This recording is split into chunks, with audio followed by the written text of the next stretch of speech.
Halo majikan, sesuai requestan dari kalian semua nih, di video kali ini kita akan membahas sebuah kasus dari dalam negeri yang ini ada apa ya? Belakangan tuh banyak banget kasus-kasus penghilangan nyawa yang di luar nulur. Sampai-sampai requestan untuk pembahasan kali ini nih tumben-tumbennya lebih banyak daripada requestan teman cerita. Jadi ya udah, makanya di sini kita udah rangkumin ya dua berita yang sama-sama tentang putung-putung begitu. Apa kabar dunia? Udah gila banget.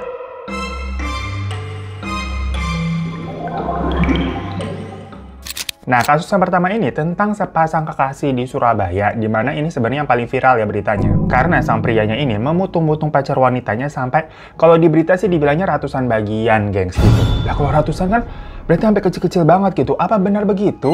Jadi, pria di sini itu bernama Alfi Maulana dan pacarnya wanita tadi itu bernama Tiara Angelina Saraswati. Di mana ceritanya, di akhir Agustus kemarin tanggal 31, ada potongan-potongan dari seorang wanita yang ditemukan tersebar di semak-semak sebuah perbukitan di Mojokerto. Nah, belakangan diketahui tuh kalau identitas dari potongan-potongan tersebut adalah Tiara. Yang tentunya semua orang terdekatnya langsung dimintai keterangan dong, termasuk pacarnya kala itu Alfi, yang ternyata memang Alfi adalah pelakunya. Nah, kenapa si Alfi ini bisa dengan tega melakukan perbuatan segila ini ke pacarnya sendiri? Ini kita rangkumin dulu ya untuk kasus yang pertama. Alfi Maulana lahir di Mojokerto tahun 2001 yang saat ini tuh berusia 24 tahun. Dia berasal dari dusun Aik Pahing Tengah, desa Aik Pahing Rantau Utara, Labuhan Batu, Sumatera Utara. Alfi ini tuh berasal dari keluarga yang biasa-biasa aja, gengs. Kayak keluarga pada umumnya aja yang tidak mempunyai catatan kriminal apapun sebelumnya. Dan menurut orang sekitar, memang Alfi ini tuh merupakan orang yang pendiam.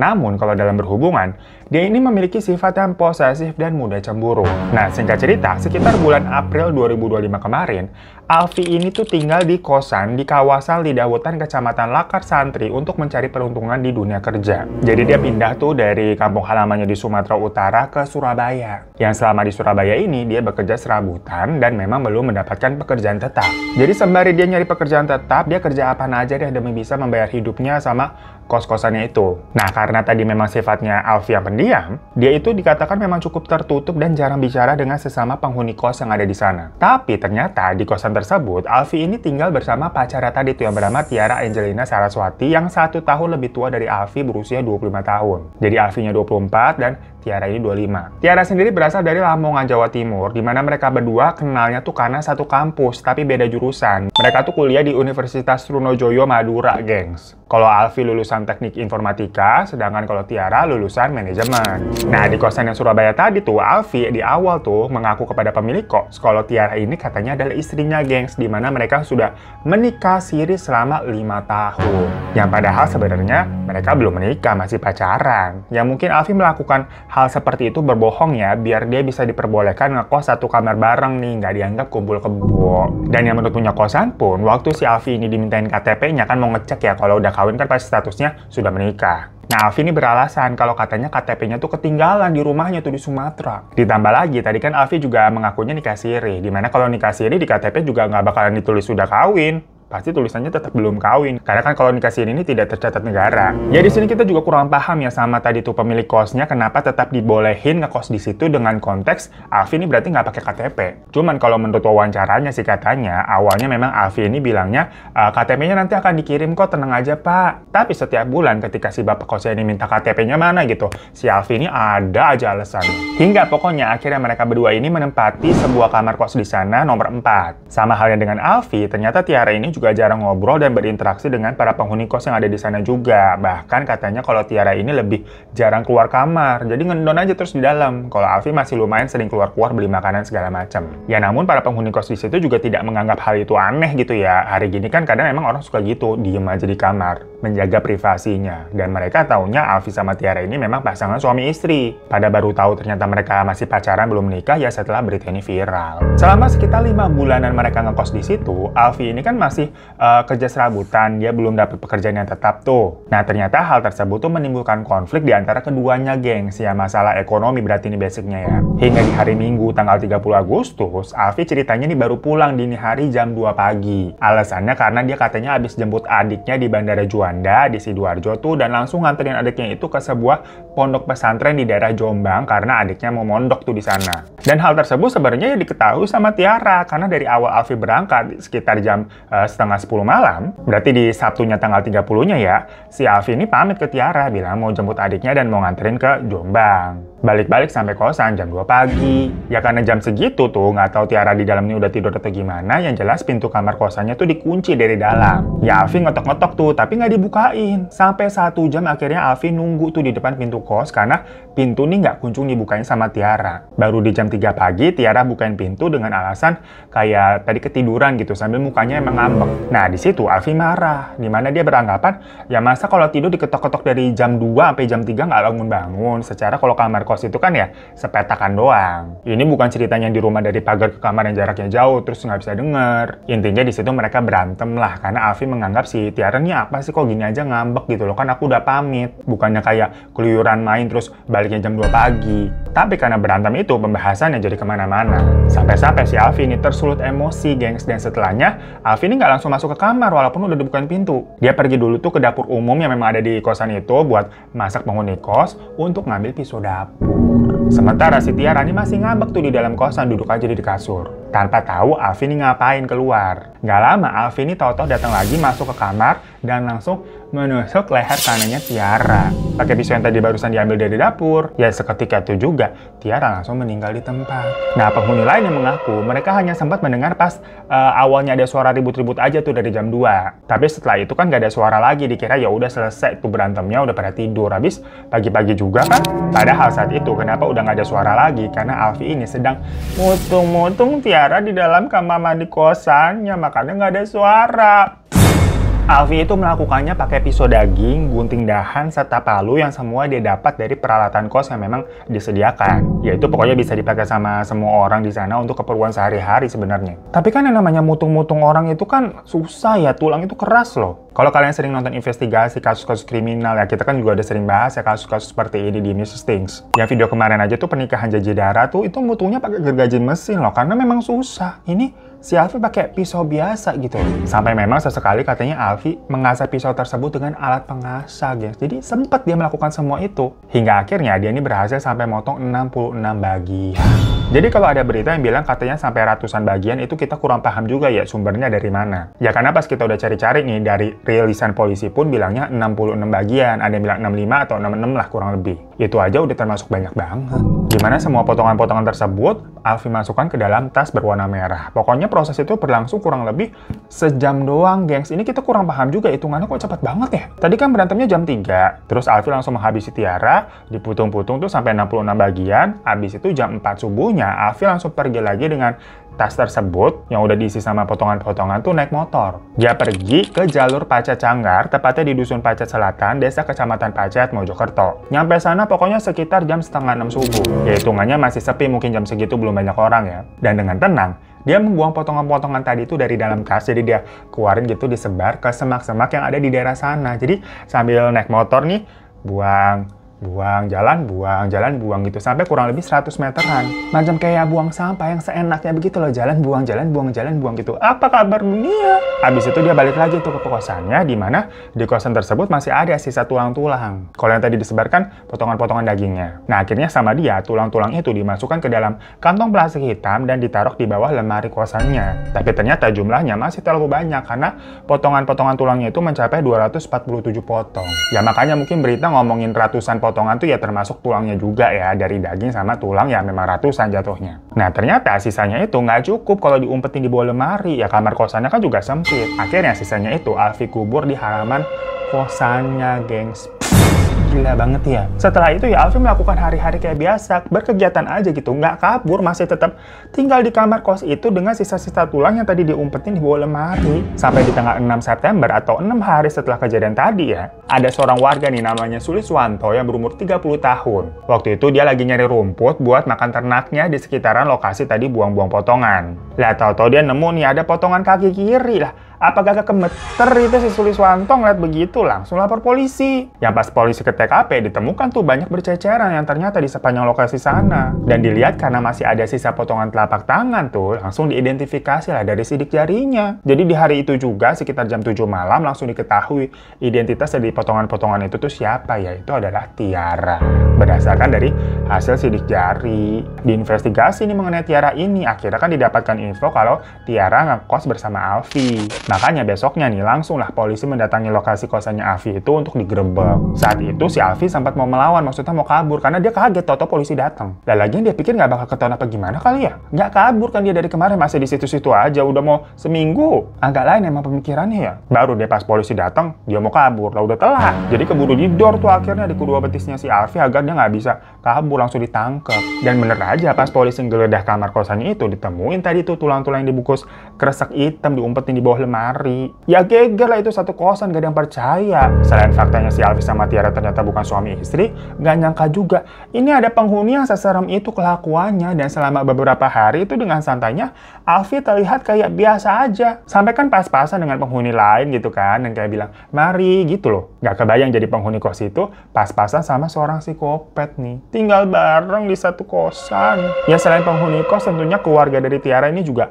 kaget bukan main ya, dan berharap Alfi ini dihukum seberat-beratnya karena dinilai terlalu sadis dan memang nggak manusiawi. Sementara potongan-potongan Tiara yang tadi berhasil ditemukan akhirnya dibawa tuh untuk dimakamkan di daerah Lamongan yang memang merupakan tempat tinggal orang tuanya dan kelahirannya Tiara di sana. Alfi sendiri nih saat diinterogasi mengaku kalau motifnya dia melakukan semua itu lantaran ya dia kesel dan stres aja dengan masalah ekonomi yang selalu dibahas dan dituntut sama Tiara. Ya berhubung si Alfi ini masih kerjanya serabutan dan tidak punya pendapatan tetap, dia ini tuh selalu kesulitan untuk memenuhi segala kebutuhan untuk dirinya sendiri maupun untuk Tiara. Ya masalahnya udah tahu belum cukup penghasilannya ya, tapi udah mau bawa perempuan tinggal bareng gitu, belum nikah lagi. Memang agak lain. Nah puncaknya nih, perkara hal sepele sebenarnya karena tadi si Alfi ini pulang malam terus nggak dibukain pintu nih sama Tiara. Dimana dari situ ada pembahasan semacam kayak pulang malam tapi nggak ngehasilin apa-apa, nggak bawa duit gitu, kayak ngapain. Nah marah lah si Alfi karena itu. Jadi di sini memang ada permasalahan yang numpuk terus ya, sampai lama-lama meledak, gengs. Dan atas perbuatannya itu, Alfi dituntut hukuman penjara seumur hidup.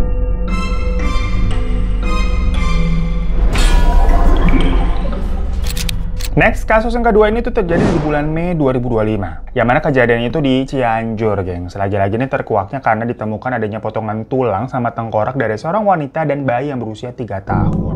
Dan gilanya nih, ternyata pelakunya ini adalah seorang anak yang dengan teganya menghabisi, memutung, membakar sang ibu juga beserta bayinya sendiri. Plus membagongkannya, semua itu dibantu oleh ayahnya juga. Ini nggak paham lagi makanya sama dunia ini nih, apa kabar dunia? Jadi di sini pelakunya adalah ayah dan anak ya, gengs ya. Si anak ini bernama Yanti Rustini yang sudah berusia 31 tahun dan ayahnya bernama Cahya yang berusia 60 tahun. Sementara penemuan tengkorak tadi itu adalah milik ibunya sendiri yang bernama Lilis berusia 53 tahun sama bayinya Yanti tuh yang baru berusia 3 tahun. Mereka ini tuh tinggal bersama di Kampung Cikadodong, Desa Cibanteng, Kecamatan Sukaresmi, Kabupaten Cianjur, Jawa Barat. Yang mana menurut beritanya, hubungan Yanti dengan keluarganya ini memang tidak harmonis meskipun Yanti masih tinggal satu rumah dan dia sendiri pun bergantung kepada orang tuanya itu karena dia nggak bekerja, sudah bercerai dengan suaminya. Pokoknya memang sudah dari lama nih Yanti suka ribut sama ibunya itu karena Yanti merasa katanya kurang diperhatikan semenjak kecil. Dia itu punya 2 adik yang menurutnya adik-adiknya lebih disayang daripada dia. Sampai-sampai memang Yanti ini jatuhnya benci sama ibunya sendiri. Macam luka hati dari seorang anak sulung nih yang kurang kasih sayang, gengs, numpuk terus tuh dari kecil hingga dewasa. Apalagi setelah Yanti ini bercerai dan tinggal di rumah orang tuanya lagi, ya tambah-tambah di situ Yanti ini dianggap sebagai beban karena 2 adiknya ini udah tinggal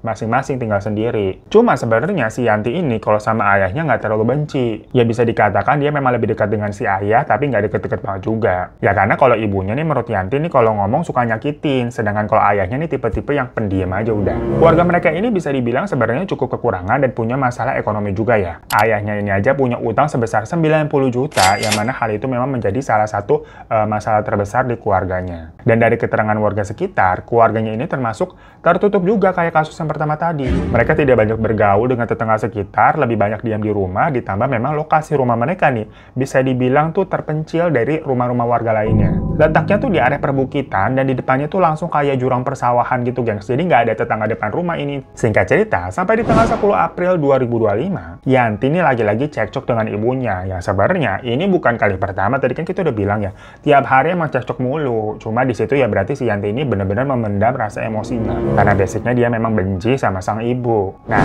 besok harinya di tanggal 21 Aprilnya, giliran sang ayah yang ceritanya mau minta uang ke si ibu nih untuk bayar uang 90 jutanya itu. Karena kebetulan Lilis nih istrinya, itu baru aja dititipin emas sama uang dari adiknya Lilis yang bekerja sebagai TKW di luar negeri. Jadi nitip lah ke Lilis. Ya mungkin Pak Cahya ini sebagai suami mikir nih, mumpung istrinya lagi ada duit, yaitu bisa digunakan untuk nutup utangnya dulu. Tapi kalau Lilis ini kan mikirnya, loh itu kan bukan uang saya, tapi uang adik saya yang dititipin ke saya, kok malah dipakai, ntar gantinya gimana? Emang bisa ganti? Nah di situ Cahya sebagai suami kesel karena menganggap istrinya ini tidak mau membantu dia. Sementara Yanti nih sebagai anak masih sama kan, dia kesel perkara kemarin habis berantem juga sama sang ibu. Makanya dari situ antara ayah dan anak ini, mereka berdua merencanakan untuk menghabisi Lilis, gengs. Jadi ini masuknya tuh memang sudah terencana, gengs ya. Udah direncanakan dari tanggal 21 itu, di mana malam harinya mereka mau mengeksekusi. Yang jelas kalau dari Yanti sendiri nih, motifnya sebenarnya perkara benci aja emang sama ibunya, udah. Nggak ada motif lain gitu maksudnya. Ya sedangkan kalau ayahnya tadi motifnya pengen ngambil emas sama uang titipan itu buat bayar utang. Astagfirullah ya. Akhirnya saat Lilis sedang tidur tuh malam-malam, Yanti nih masuk ke kamarnya dan mencekik Lilis hingga tiada. Yang mana pada saat kejadian itu, Cahya nih selaku bapaknya Yanti dan suaminya Lilis, ya ada di situ juga dan hanya ngeliatin aja karena memang tahu Yanti akan melakukan hal tersebut. Tadi kan udah direncanakan pas siang. Malahan dia juga bantuin megangin Lilis nih biar istrinya itu tidak ngebrontak. Namun karena ada suara ribut-ribut, anaknya Yanti yang tadi umur 3 tahun tuh kebangun, gengs, dan langsung nangis, namanya juga balita. Nah, takut suara tangisan bayinya itu tambah menimbulkan kegaduhan dan mungkin situasinya juga panik ya antara Yanti sama bapaknya tuh si Cahya. Akhirnya anaknya sendiri yang baru umur 3 tahun tuh dihabisi juga sama Yanti. Dan dalam interogasinya, itu Yanti beralasan karena katanya dia takut anaknya nanti bisa menjadi saksi atas perbuatan mereka. Padahal kan anak umur 3 tahun bisa apa sih, sama dasar gelo aja nih si Yanti. Dari situ berdua nih baru pada bingung tuh mereka harus ngapain. Makanya Lilis dan tadi anaknya Yanti masih 3 tahun tuh disimpan aja di rumah selama beberapa hari, nggak diapa-apain. Maksudnya nggak langsung dibuang gitu loh, karena Yanti sama Cahya takut ketahuan. Namun makin lama hal itu tentunya menimbulkan bau dong. Yang kebetulan memang tercium sama tetangga yang lagi pada lewat-lewat di sekitaran rumahnya Yanti. Cuma tetangga kira itu mah bau bangke biasa, mengingat lokasinya memang di sana tuh banyak pohon-pohon macam kayak kebun gitu ya. Dan katanya memang suka ada tuh bangke biawak atau musang liar di sekitaran sana. Jadi udah hal biasa. Maksudnya warga juga nggak menaruh curiga sama sekali. Namun ada warga yang sempat bilang ke Cahya tuh sang bapak kayak, Pak Cahya itu cari tuh bangkai hewannya di mana? Ya soalnya kan baunya nggak hilang-hilang. Nah mengetahui kalau ternyata ada tetangga yang mulai nyium-nyium bau-bau begituan, panik nih mungkin mereka. Karena dari situ mereka langsung memutuskan untuk memutung-mutung Lilis dan si bayi, geng. Sampai dikulitin juga dan sebagian dibakar di halaman belakang rumah untuk menghilangkan barang bukti. Jadi hampir sama dengan kasus misesnya kemarin ya, dibakar-bakar juga tuh. Untungnya nggak dikasih ke tetangga dagingnya ya. Nah, tapi waktu lagi proses bakar-bakarannya itu, lagi-lagi ada tetangga yang lewat dan sempat negor kayak, bakar apa Pak Cahya? Cuma kalian paham nggak sih di sini maksudnya tuh adegannya kayak tetangga yang cuma negor formalitas doang lagi lewat, kemudian pas-pasan gitu kan kayak, mari Bu, atau mau kemana Bu? Oh ke depan. Oh iya, udah gitu doang. Maksudnya nggak bener-bener kepo pingin tahu bakar apaan gitu loh, paham kan? Bener-bener kayak pertanyaan tegur sapa atau macam kayak lu lewat di depan rumah tetangga lu yang kebetulan orangnya lagi di depan rumah, itu kan suka ada perbincangan kayak mampir Pak, terus kita jawab iya gitu, tapi kan kita tetap jalan aja gitu ya, nggak tahu-tahu melipir beneran mampir ke situ. Nah sama ini tetangganya juga cuma jalan aja nyapa gitu, bakar apa Pak Cahya, dan Pak Cahya juga cuma senyum doang gitu. Habis itu ya udah tetangganya pergi. Cuma yang namanya pelaku nih si Pak Cahya pastinya merasa takut dan jadi was-was, namanya orang bersalah gitu kan, karena bakar-bakar di halaman itu tentunya jadi kelihatan warga. Akhirnya sebagian potongan lainnya itu nggak dibakar lagi, melainkan dibuang ke lokasi yang berbeda-beda.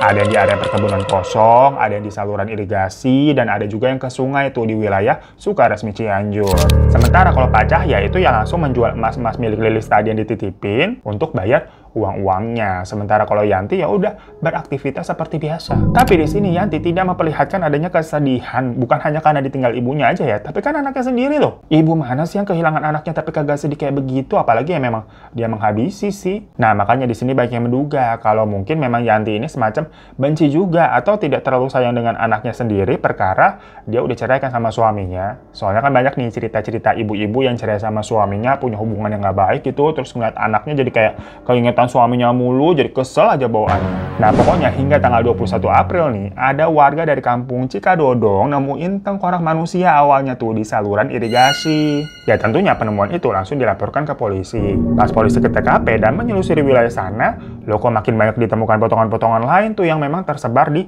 area situ. Sama nih jadinya kayak kasus yang pertama, makanya ini kita jadiin satu karena berkesinambungan, gengs. Benang merahnya kayak sama-sama gila. Pada geger kan tuh, kerangka siapa nih? Nah, dari situ baru deh ada tetangga yang nginget-nginget nih kalau tempo hari di rumahnya Pak Cahya sama Yanti itu kan sempat tercium bau-bau busuk, bau-bau bangke. Dan ada juga yang ngelihat Pak Cahya nih sempat bakar-bakaran tuh di belakang rumah. Plus juga memang selama beberapa hari kok Bu Lilis ini benar-benar nggak pernah kelihatan sama sekali gitulah, curiga. Jangan-jangan itu tuh adalah Bu Lilis.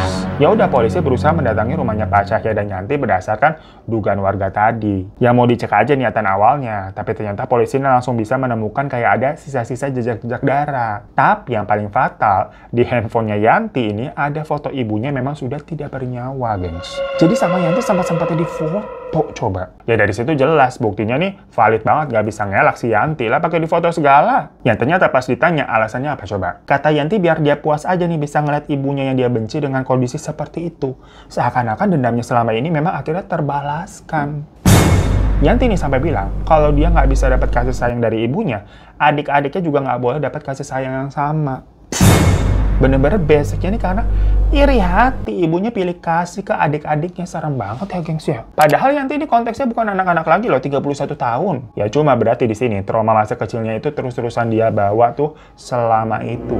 Yang terlepas dari perbuatan Yanti, nggak ada pembenaran untuk itu ya, tapi ini bisa jadi pelajaran buat para orang tua untuk jangan meremehkan luka hati dari anak sendiri. Sama jangan beda-bedain gitu loh. Ya mungkin namanya orang tua ada anak favorit gitu kali ya kalau punya banyak anak, tapi jangan ngeliatin karena ya namanya anak gimana pun juga punya hati dan bisa merasakan. Karena ternyata anak yang merasa nggak disayang seperti ini nih bisa menimbulkan rasa benci yang jadinya segitu kejamnya, gengs. Cuma nih ada cerita gila lagi, padahal kan semua bukti udah valid tuh. Yanti udah nggak bisa ngelak dong. Dia malah pura-pura gengs, pura-pura gila terus bilang di rumahnya ada genderuwo. Yanti bilang kayak, itu perbuatan genderuwo pak, dia bisikin saya, katanya saya suruh melakukan itu. Lah kata genderuwonya kenapa gue jadi dibawa-bawa? Namun dari pengakuan bapaknya tuh Cahya ya nggak sejalan. Kalau bapaknya ini kan bilang memang langsung mengakui ya dimana Yanti ini yang merencanakannya, tapi dia ikut membantu untuk mengeksekusi.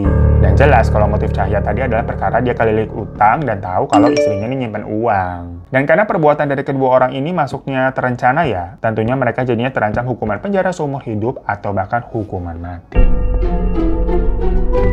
So, itu majikan rangkuman dari dua kasus yang benar-benar di luar nurul. Yang pertama, pacar yang tega mutung-mutung sampai 65 bagian. Dan yang kedua, lebih gila lagi, seorang ibu yang diputung-putung sama anak dan suaminya sendiri. Astagfirullahaladzim. Dari kemarin kenapa kita bahasnya putung-putung terus ya? Udah 2 kali loh kasus kemarin tuh. Sampai putungannya dikasih ke tetangga buat dimakan. Udah nonton belum yang kemarin? Gila banget juga itu. Next video kita teman cerita aja kali ya. Pusing juga nih, seram-seram banget. Ya udah majikan, terima kasih udah pada nonton ya. Mohon maaf kalau ada salah-salah kata. Jangan lupa untuk klik subscribe di bawah sama klik like-nya dan sampai ketemu lagi di kasus Mistesting selanjutnya. Assalamualaikum warahmatullahi wabarakatuh. Misteri dunia orang pada kenapa? Misteri dunia memang sudah pada gila.